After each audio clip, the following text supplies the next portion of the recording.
Después del fallecimiento del guitarrista Randy Rhoads, Ozzy había hecho audición a diferentes guitarristas, entre ellos Bernie Tormé y Brad Hillis, quienes pasarían por un breve momento solo dando algunos shows. Tras estar el puesto libre, Jake Lee comenzaría a hacerse cargo de la guitarra y desafortunadamente bajo términos y engaños que le harían pasar más que un mal momento. A continuación, te contaremos la historia del clásico álbum del Príncipe de las Tinieblas, Bark at the Moon. Su último álbum, Diary of Madman, había sido lanzado casi 2 años antes. Este había sido el último trabajo con el guitarrista Randy Rhoads, donde también habían grabado el bajista Bob Daisley y el baterista Lee Kerslake, que por problemas con la representante y esposa de Ozzy, Sharon Osbourne, habrían dejado la banda, siendo reemplazados por Rudy Sarzo en el bajo y Tommy Aldrich en la batería respectivamente. A estos últimos se les atribuyó la grabación del álbum, a pesar de que no había sido así, debido a las situaciones de malos tratos por parte de Sharon. Para este punto, la vida de Ozzy sería fuertemente marcada por su adicción al alcohol y el abuso de sustancias que le había llevado a problemas con la ley, los problemas de salud e incluso a hacer uno de los actos por los que sería reconocido el Príncipe de las Tinieblas, como es morder la cabeza de un murciélago. Todo cambiaría para él el 18 de marzo de 1982, cuando trágicamente Randy Rhoads perdería la vida en un accidente de avión. Esto llevó a Osbourne a una caída emocional de la que no pudo recuperarse pronto. Tan solo unas semanas después del incidente, Ozzy se encontraba dando shows ahora con Bernie Tormé, ex miembro de la banda Gillan, mismo que dejaría la banda tras unos pocos shows por no poder con la presión de reemplazar a Randy. Brad Hillis fue reclutado para tomar el papel enseguida, teniendo su audición con una guitarra desconectada y cantando junto a Ozzy en su habitación de hotel. Con Brad en la banda, grabarían el álbum en vivo Speak of the Devil, que contaba con un repertorio entero de canciones de Black Sabbath, ya que Osbourne aún se encontraba sensible tras la partida de su amigo Randy Rhoads. Rudy Sarzo dejaría la banda para reincorporarse a Quiet Riot, con quienes lanzó el excelente álbum Metal Health, mientras que el ex bajista de UFO, Pete Way, se uniría a la banda de Ozzy. Tras finalizar la gira en 1982, tanto Pete Way como Brad Hillis serían despedidos de la banda. Al instante, el ex bajista de Wasp, Don Costa, se uniría a la nueva alineación, mientras que la guitarra estaría ahora a cargo del virtuoso George Lynch, quien era uno de los guitarristas favoritos de Ozzy. A pesar de los grandes músicos que tenía esta alineación, no terminaba de convencer para dar algún show en vivo. El bajista Don Strump, quien anteriormente había recomendado a Randy Rhoads para la banda de Ozzy, ahora le presentaría a Jake Lee, un llamativo guitarrista quien estuvo en las bandas Rat y Rockwood, además de que había sido considerado para ser guitarrista de Motley Crue. Jake Lee sería contratado como nuevo guitarrista por Sharon Osbourne, quedando con Ozzy Osbourne en voz, Tommy Aldrich en la batería, Don Airey en teclados y los recién llegados Don Costa en el bajo y Jake Lee en la guitarra. Con tan solo 3 ensayos, la banda daría su primer show en Finlandia, donde abrirían para Whitesnake. Por este motivo no tendrían prueba de sonido, y el hecho de ser teloneros confundiría a Jake Lee. Desafortunadamente no contaba él con un técnico de guitarra, y al no conocer sobre los amplificadores que había sobre el escenario, tocaría con la guitarra desafinada, dando en sus propias palabras un show terrible. A inicios de 1983, Don Costa sería despedido de la banda, según comentó Jake Lee sin decírselo directamente, para después citarlo en un concierto específico a donde llegaría Don con toda su familia a cuestas, solo para ser despedido definitivamente por Sharon. Bob Daisley había sido compositor en los álbumes anteriores de Ozzy, pero este había sido estafado por el tema de las regalías por parte de Jet Records, disquera de Ozzy, donde el dueño era el manager Don Arden, padre de Sharon Osbourne. Bob había demandado a Arden, y Sharon accedió a ayudarle con la demanda contra su padre, a cambio de que regresara a la banda. Sin embargo, lo que Bob no sabía es que Sharon había comprado los derechos del catálogo de Ozzy a su padre en 1983, por lo que ahora las regalías serían de Ozzy y Sharon, siendo engañado para que regresara a la banda y con los derechos de sus composiciones. Ahora con Bob en la banda, comenzarían a componer el nuevo material junto a Jake Lee para el nuevo álbum de Ozzy. Similar a lo que sucedió con Bob, a Jake Lee se le comentó desde un principio que él iba a componer parte de las canciones respetándole su autoría, además de decirle que obtendría regalías como parte de su contrato, algo que le diría la misma Sharon.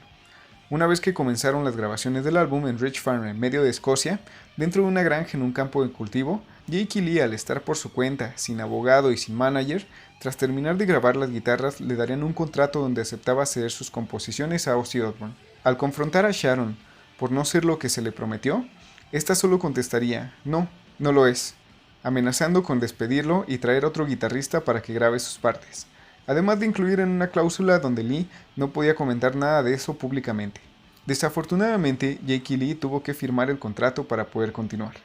Más tarde comentó que mientras estaban de gira, Ozzy aceptó que lo había estafado, pero que así era el negocio y nada era personal. Finalmente, todos los derechos de la música serían acreditados a Ozzy Osbourne, y cuando le preguntaron cómo hizo para componer la música si no toca ningún instrumento, este solo comentaba que lo hizo cantando y tocando el teclado con un dedo. El álbum fue lanzado el 15 de noviembre de 1985. Poco después de que estuviera a la venta, Osbourne entró en una controversia, ya que un canadiense acabó con su vida, la de su esposa y la de sus hijos, supuestamente tras haber escuchado el álbum, por lo que algunos grupos cristianos empezaron a especular con este tema. Este era un momento más que inoportuno, pues en ese entonces Ozzy además se enfrentaba de acusaciones por otro joven que había acabado con su existencia, inspirado aparentemente en la canción Suicide Solution. El álbum inicia con Bark at the Moon, siendo un poderoso riff de guitarra que daba entrada al disco.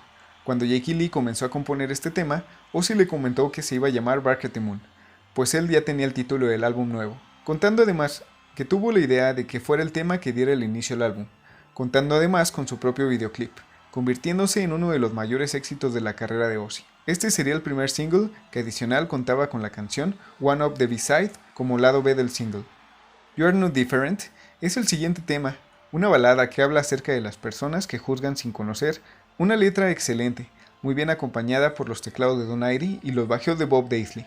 El tercer tema es Now You See It, No You Don't, una canción con un pesado riff de guitarra, siguiendo la línea del heavy metal clásico. Bob Daisley, compositor de esta letra, estaba sorprendido de que le hayan dejado meter este tema, pues la letra está dedicada a Ozzy y sobre todo a Sharon, por aquellas veces que fue estafado por ellos. Curiosamente, los Osbourne creían que trataba sobre un encuentro con una dama.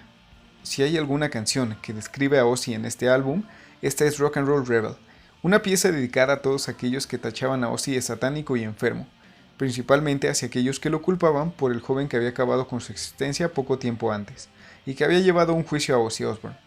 Una excelente interpretación por parte de toda la banda en esta canción. Center of the Eternity inicia con unos cantos gregorianos, que dan pie a una oscura melodía hecha por Don en los teclados, justo para dar la introducción al tema más veloz del álbum. Esta es una de las joyas de Ozzy de los 80s, siendo una clara demostración de lo buenas que eran las canciones para este álbum. Curiosamente, en algunas versiones europeas, el tema también aparece bajo el nombre de Forever. Tras la velocidad y el poderío de este tema, sigue la balada So Tired, una introducción muy suave que dejaba de lado el sonido fuerte y pesado que habíamos escuchado en canciones anteriores. Al igual que el tema homónimo, este también contaba con su propio videoclip, donde podemos ver una escena en la que Ozzy se mira al espejo, y este se rompe. Según la autobiografía del Príncipe de las Tinieblas, al preguntarse cómo iban a lograr el efecto al momento de grabar la escena, este se dio cuenta que el efecto iba a ser logrado por un tipo pegándole un martillazo al espejo.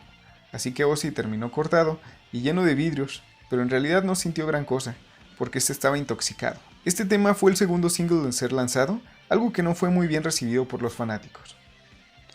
Con un sonido más acorde a los 80s, sigue Slow Down. Este tema tiene un pegajoso coro, muy apoyado con los teclados, para darle otro aire al sonido que la banda quería obtener, muy influenciado por la movida glam que estaba iniciando en ese momento, destacando la magnífica interpretación de Jake Lee en la guitarra. El disco cierra con Waiting for Darkness, un tema oscuro que nos recuerda su pasado con Black Sabbath, donde nos hace recordar por qué es conocido como el Príncipe de las Tinieblas, teniendo una combinación muy perfecta entre las melodías de la guitarra y el teclado, dando un tiempo bastante interesante gracias a la batería de Tommy Aldridge, siendo un tema más que perfecto para dar por finalizado el álbum.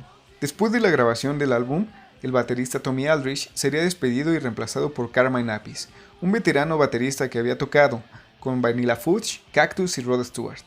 Sharon y Ozzy le ofrecieron unirse a la banda para comenzar la gira de Bark at the Moon, donde además le comentaron que él podría tener su propia mercancía durante los conciertos.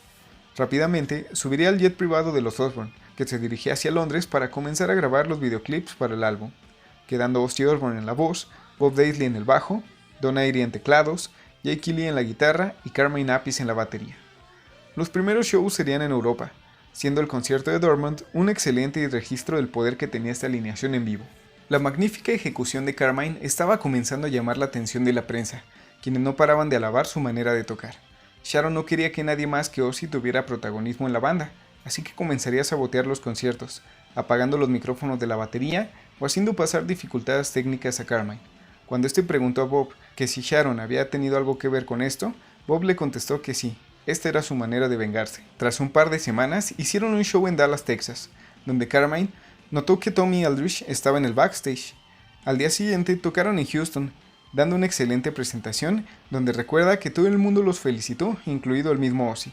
El tour manager había llamado a Carmine para citarlo en los despachos de la producción, solo para darle la noticia de que sería despedido de la banda, quebrantando el contrato que tenía con Ozzy, debido a que era demasiado famoso y necesitaban a alguien que fuera más desconocido para la banda, regresando Tommy Aldridge al puesto de baterista, comenzando Carmine una batalla legal contra Sharon por haber incumplido con su contrato. Durante la gira, Mötley Crüe serían los teloneros, lo que desencadenaría una serie de anécdotas como aquella donde Ozzy aspiró hormigas, bebió su propia harina y la de Nikki Sixx, siendo noche de excesos para ambos. Esto llegó a tal punto de que Ozzy tuvo que ir por primera vez a rehabilitación. Finalizando su rehabilitación, Ozzy comenzaría a trabajar en las nuevas canciones para su próximo álbum, pero este es tema para otro video. Si el video te gustó, no olvides darle like y compartirlo para que más gente pueda ver nuestro contenido. Además, recuerda que puedes suscribirte y activar la campana de notificaciones, así como seguirnos en nuestras redes sociales para más contenido sobre hard rock y heavy metal. Hasta la próxima.